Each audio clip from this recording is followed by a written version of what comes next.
சிலர் கர்த்தர் நாமத்துக்கு மகிமை உண்டாவதாக. கர்த்தர் உங்களை ஆசீர்வதிப்பாராக. இதுவே ரட்சணிய நாள். எப்படி இருக்கீங்க? நல்லா இருக்கீங்களா? காலை வணக்கம். வேதத்திலிருந்து ஒரு வசனம் உங்களுக்காக.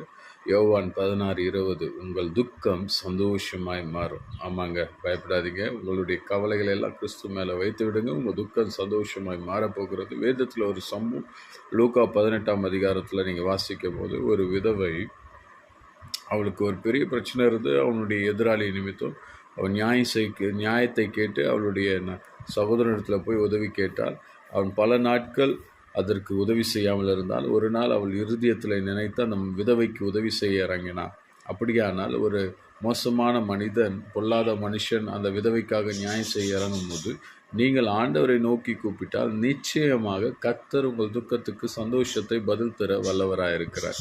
உண்மையாக கூப்பிடுங்க, உங்கள் கஷ்டமெல்லாம் மாறப்போகுது. இதனால் இனிய நாளாய் இருக்கும். கர்த்தர் உங்களை ஆசீர்வதிப்பார். காட்